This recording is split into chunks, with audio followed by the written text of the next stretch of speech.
Bienvenidos a Pino Suárez 2, domicilio del diálogo, desde esta galería de presidentes de la Suprema Corte de Justicia de la Nación.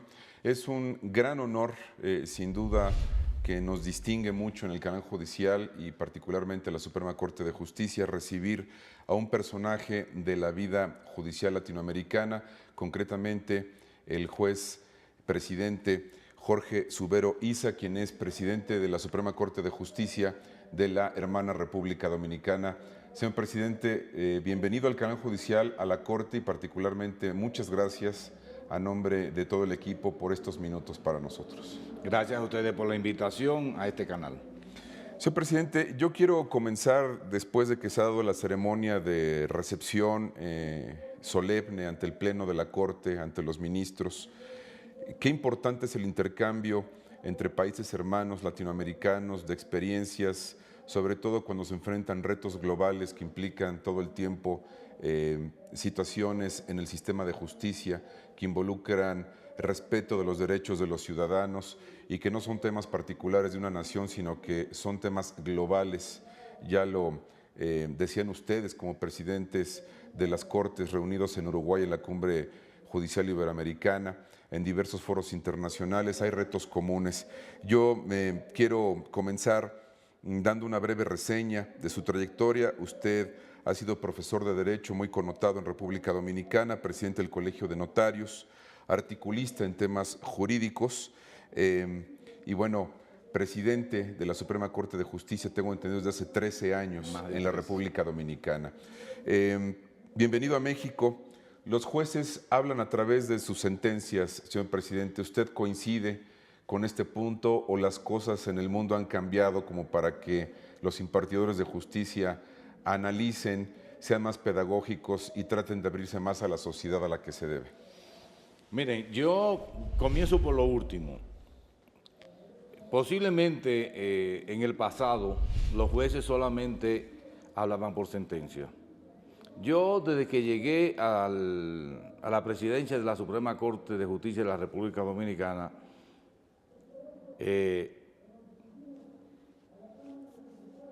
le puse un coto a esa situación, rompí con un pasado. Tanto es así que hay unas publicaciones mías que se llaman No siempre he hablado por sentencia, donde se recogen todos los discursos, todas las palabras, todas las conferencias, en los seminarios que yo he participado, donde se traza la política judicial de la República Dominicana. Posiblemente en el pasado tuviese justificación. Obviamente los jueces no deben de salir como si fueran políticos cualquiera a defender una decisión, pero sí están en la obligación, y quiero que esa expresión quede suficientemente clara, están en la obligación de preocuparse por los problemas judiciales y jurídicos de su país. Hoy en día el mundo ha cambiado. O sea, las fronteras de los países necesariamente no están establecidas por las fronteras territoriales. Ya hay una frontera del ciberespacio que todavía tiene mucho mayor amplitud. Los medios de comunicación, los intercambios que se producen en los países en la actualidad realmente nos hacen que estemos más cerca, no solamente por el concepto de aquel de aldea global, no, yo voy más lejos. Yo creo que las tecnologías de la información y las comunicaciones han dimensionado las relaciones entre los países. Tanto es así que se considera que la mayoría del comercio internacional se desarrolla a través del ciberespacio. Entonces no podemos administrar una justicia ni tener pura y simplemente un concepto o un criterio de justicia pensando en el siglo XVII, pensando en el siglo XVIII. En más de una ocasión les he dicho yo a los jueces que defiendan sus criterios, porque resulta que los jueces no tienen quien los defienda. Yo en la República Dominicana soy un defensor constante. Posiblemente el presidente de Corte Suprema de Justicia que más presencia tenga en los medios de comunicación soy yo, porque yo parto de la idea de que a los medios de comunicación hay que mantenerlos enterados de todo lo que ocurre a lo interno del Poder Judicial. Si no hay transparencia, si no hay claridad en la información, eso produce las especulaciones, y las especulaciones constituyen el peor enemigo que tiene la buena administración de justicia. Por eso que en el despacho del presidente de la Suprema está abierto el correo electrónico constantemente. Y yo contesto la primera hora de la mañana de mis labores. Yo la dedico a yo mismo escribirle a la gente, dándole respuesta, contestando sus inquietudes. O sea, el mundo ha cambiado considerablemente. El mundo ha cambiado y en algún momento, posiblemente en esta entrevista, vamos a ver si la administración de justicia de hoy se va a compadecer con la administración de justicia de mañana. Si los retos que enfrentan los poderes judiciales de hoy van a ser lo mismo de mañana. Si no están en capacidad la mayoría de los poderes judiciales de Latinoamérica de dar una respuesta a los problemas de hoy, yo me temo mucho que estemos en disposición y en condiciones de dar una respuesta a los problemas que se van a presentar mañana, que obviamente tienen que ser mayores. O sea, yo no creo que los jueces deban limitarse por simplemente hablar por sentencia. Leí hace posiblemente unos meses que la Corte Suprema de los Estados Unidos ha sido el tribunal que posiblemente se haya mantenido más entre paredes, enclaustrados en sus conceptos, que era casi pecaminoso que un juez de la Corte Suprema de los Estados Unidos dictara una conferencia, pronunciara una conferencia, dictara una charla. Sin embargo, ya hoy es muy común que comparezcan a los medios de comunicación, que comparezcan a las universidades a pronunciar conferencias, que tengan presencia. O sea, los jueces no pueden permanecer ajenos a la realidad de la sociedad a la cual pertenecen. Los jueces no deben de estar colocados en una poltrona y creyéndose que por estar más alto que los propios imputados o que los propios ciudadanos están más cerca de Dios. No, los jueces son ciudadanos que tienen, decía yo el día pasado en Trinidad y Tobago, que los jueces tienen que abrir. El acceso a justicia no significa necesariamente ni solamente que los tribunales tengan las puertas abiertas, sino que los jueces abran las puertas del corazón, que oigan el clamor de una ciudadanía que cada día más clama por una mejor administración de justicia. Señor presidente, siendo la justicia un concepto abstracto y siendo autocríticos en la percepción de los ciudadanos, un problema que no atañe a un país, sino que es generalizado, los ciudadanos a veces se sienten decepcionados del concepto justicia, quizá no aterrizarlo en la labor particular de los jueces federales, de los jueces constitucionales, sino en general, cuando se habla de justicia, el ciudadano percibe cierto desencanto. ¿Cómo ser pedagógicos, cómo ser autocríticos para acercar la justicia a los ciudadanos en este ámbito que usted mencionaba del deber de acercarse, de explicar, de tener comunicación, de abrir canales de intercambio con los ciudadanos? Mire, yo creo que en los poderes judiciales, cada país tiene sus propios problemas. Sin embargo, hay un común denominador, principalmente en la América Latina: desconfianza en la justicia.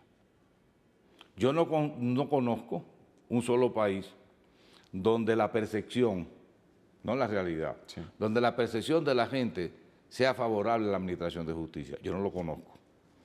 Ahora, eso significa que debemos de mantener esa actitud, que las personas tengan esa percepción negativa, que debemos un laissez-faire, un laissez-passer. No, yo creo que no. Yo creo que a lo interno cada poder judicial debe establecer espacios de reflexión y posiblemente compartir con la ciudadanía de qué se trata. Nosotros tuvimos una experiencia extraordinaria hace unos 4 años en República Dominicana. Es que a través de algunas organizaciones de la sociedad civil organizamos a nivel nacional una serie de seminarios, de conferencias, de espacios de reflexión, donde se juntaban los líderes campesinos, los líderes comunitarios, los líderes sindicales, con los jueces, con los curas, con los obispos, con las iglesias evangélicas. ¿Qué era lo que estaba pasando? ¿Qué era la justicia que la sociedad quería? Y eso sirvió como insumo para una gran conferencia del Poder Judicial que elaboramos. Y de ahí salieron conceptos muy, muy importantes que nos ayudaban a nosotros a determinar qué es lo que la ciudadanía quiere. Y fíjense que es un problema tan grave, porque es un problema de percepción, que se ha determinado en la mayoría de los países que la mala percepción que tiene la ciudadanía son de aquellos ciudadanos que nunca han visitado la puerta de un tribunal. Así es. Que aquellos que han visitado los tribunales están más o menos conformes, o por lo menos no emiten un criterio contrario.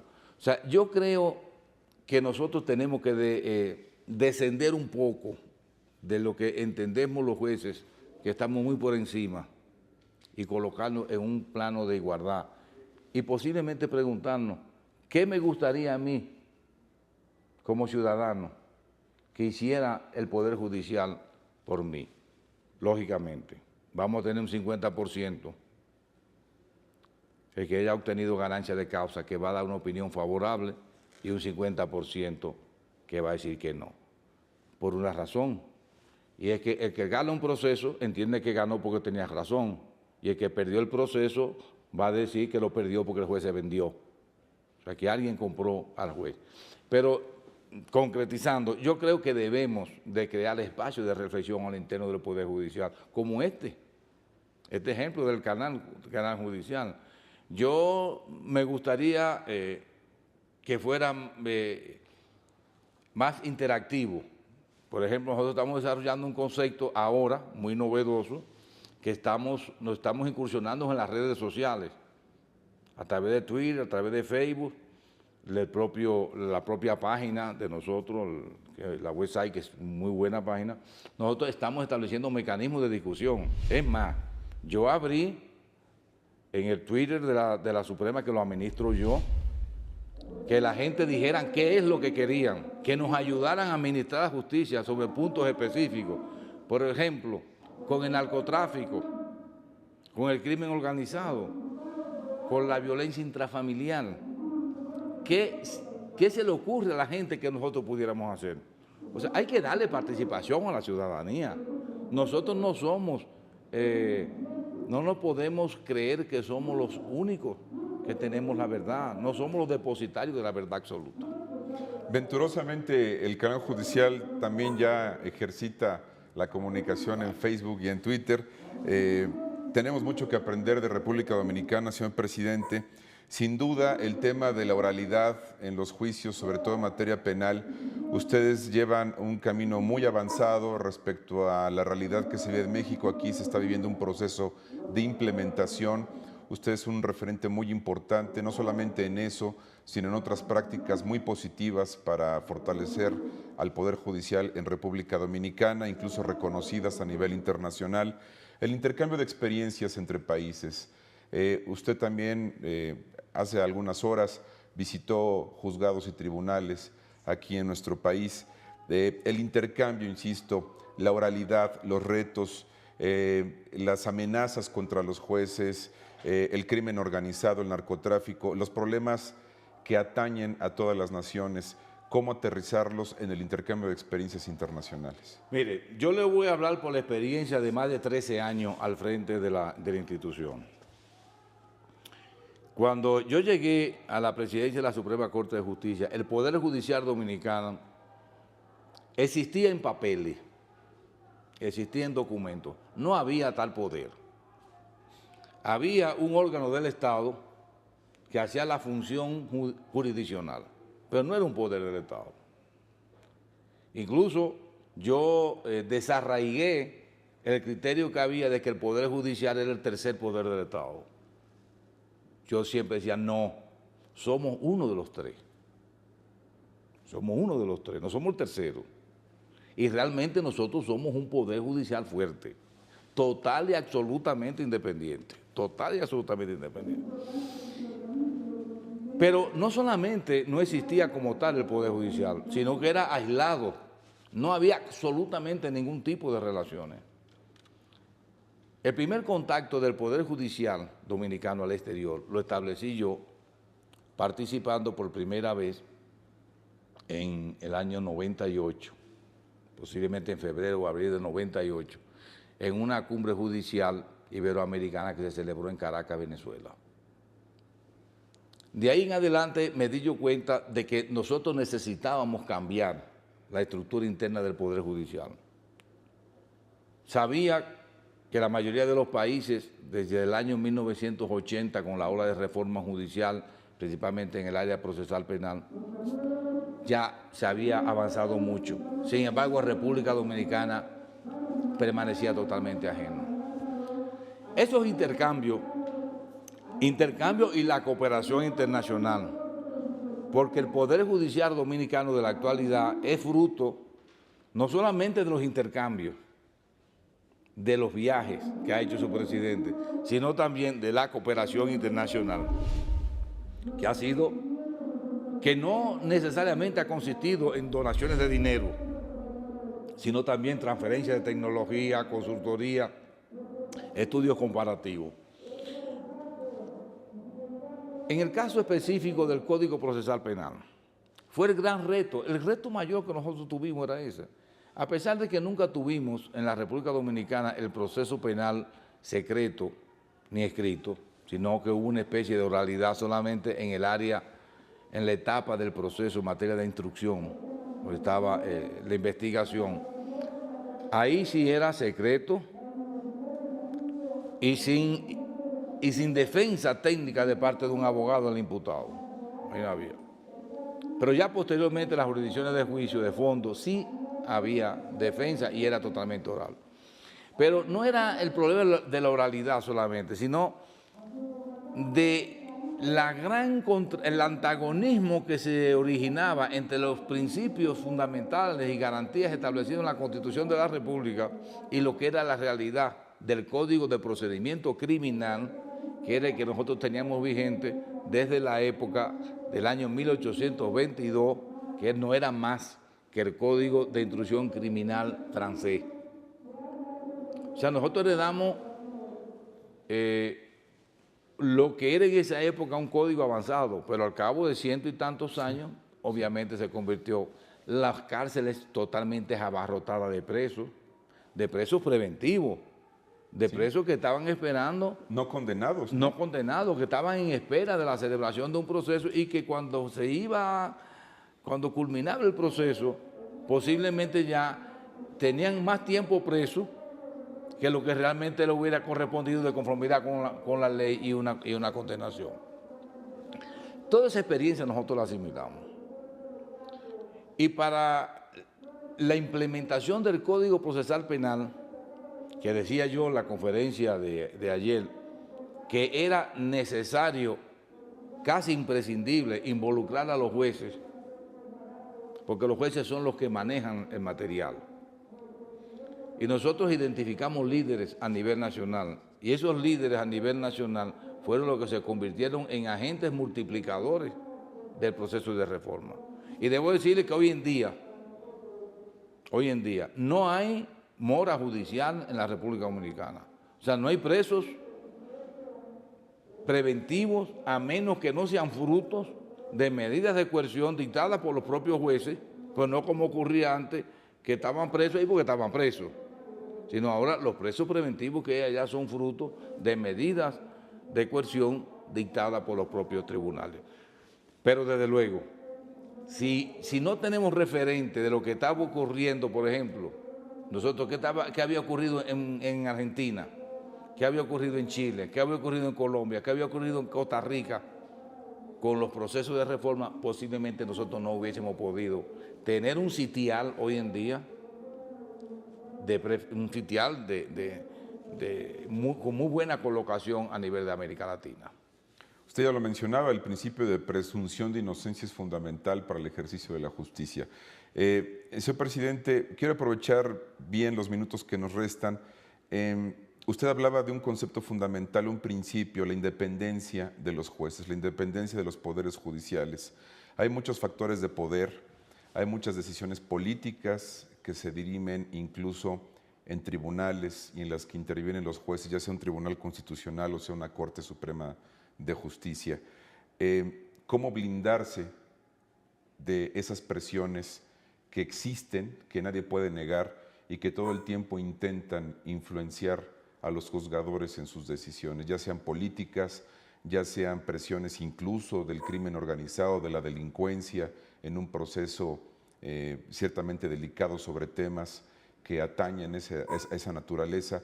¿Cómo blindarse y cómo salvaguardar la independencia? También en Uruguay escuchamos en la cumbre judicial al ministro presidente de Colombia, que denunciaba abiertamente presiones de su gobierno, del gobierno de su país, en contra de decisiones tomadas por los ministros colombianos? Yo lo veo muy sencillo. Ese blindaje debe derivarse necesariamente de la formación de los jueces y de la capacitación de los jueces. Se ha comprobado que en la medida en que los jueces son más capacitados y están mejor formados, más independientes son. En el caso de República Dominicana, nosotros tenemos mecanismos de protección a los jueces. Lo hemos revestido de corazas impenetrables. ¿Cuáles? Por ejemplo, para ser juez en la República Dominicana, con excepción de los jueces de la Suprema Corte de Justicia, que dada la categoría de tribunal máximo, hay un componente político indiscutible en todos los países del mundo. Bueno, descartemos la Suprema.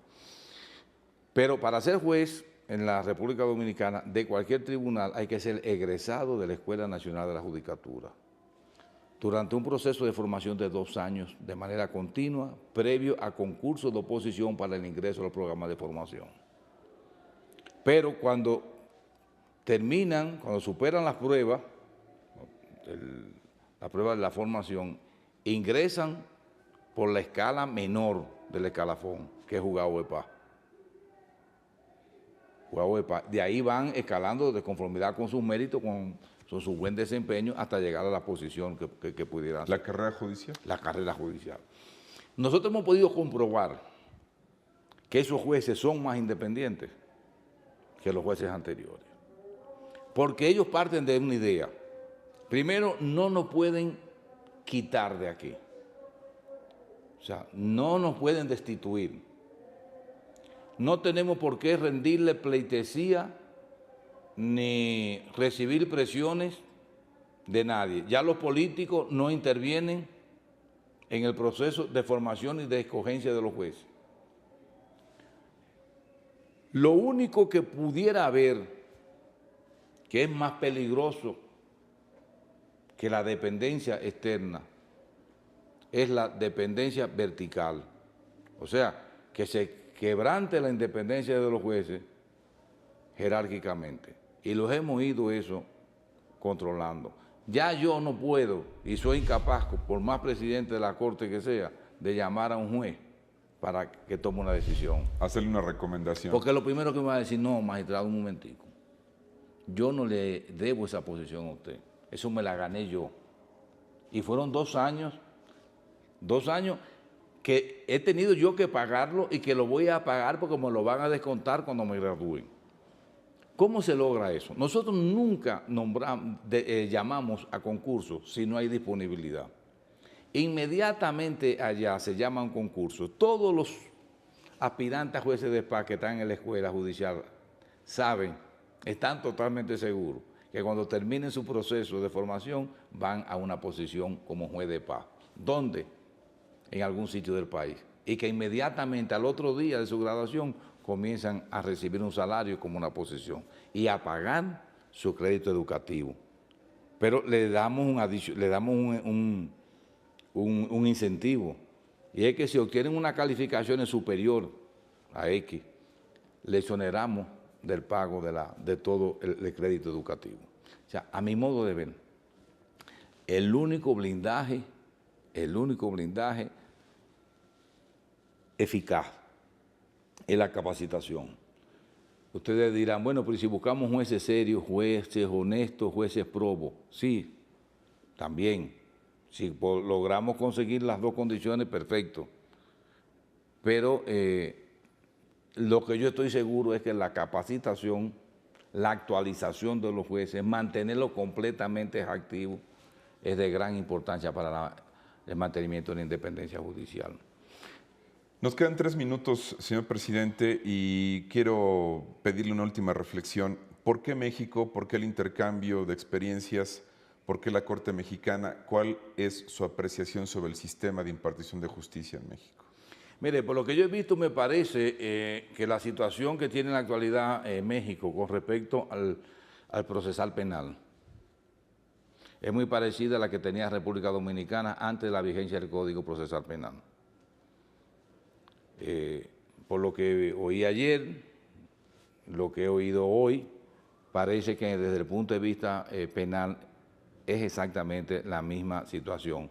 Por eso yo, en el desayuno que sostuvimos esta mañana con la Corte en pleno, yo puse a disposición lo que es en la actualidad el modelo de gestión élite de nosotros, que es el modelo de gestión del despacho judicial penal que funciona en una provincia que se denomina La Vega, y que ese modelo de gestión dio lugar a que en Brasilia, en Río de Janeiro, se le otorgara a ese modelo de gestión el premio Innovar Internacional, otorgado por el Instituto Innovar. ¿Por qué? Porque nos dimos cuenta que después de la vigencia del código, lo más importante era la gestión del despacho. La gestión del despacho, brevemente, significa que se separa las funciones jurisdiccionales y la función administrativa del juez. En República Dominicana el juez tenía que estar pendiente si un empleado fue o no fue, si un empleado estaba de vacaciones o no, si había papel o no para trabajar, si había lápiz para escribir o no, si había máquina o computadora para hacerlo. Eso se olvidó. Hay un órgano ya que es el secretario general, que es el que tiene que ver con toda la gestión administrativa, y los jueces única y exclusivamente están preocupados por su labor propia, que es la jurisdiccional, la de celebrar audiencias y fallar dentro de los plazos que establece el código. Por eso es que nos hemos identificado tanto con México. Ya desde hace algún tiempo hemos venido en contacto con las autoridades judiciales de aquí, y reitero por este mismo medio nuestra disposición de cooperar con México, como lo hemos hecho, por ejemplo, con Panamá, con Guatemala, con Nicaragua, con otros países del área centroamericana, con los cuales tenemos contactos muy directos de cooperación. Señor juez presidente Jorge Subero, agradezco mucho, nos sentimos muy honrados de haberlo recibido en este intercambio, en esta charla para el canal judicial en México, y hacemos votos porque sus visitas sean frecuentes y el intercambio sea más rico, e insisto, tenemos mucho que aprender de República Dominicana y el intercambio siempre nos va a enriquecer. Nos sentimos muy honrados y le agradezco estos minutos para la televisión en el canal de la Suprema Corte de Justicia Mexicana. Pero muchas gracias a ustedes y agradezco todas las atenciones de diferentes índoles que nos han brindado en esta hermana nación. Gracias. Señor presidente, muchas gracias. También le agradezco a usted el favor de su atención. A Pino Suárez 2 lo invito a que siga en la programación del canal judicial. A continuación, ADN Noticias. Muchas gracias.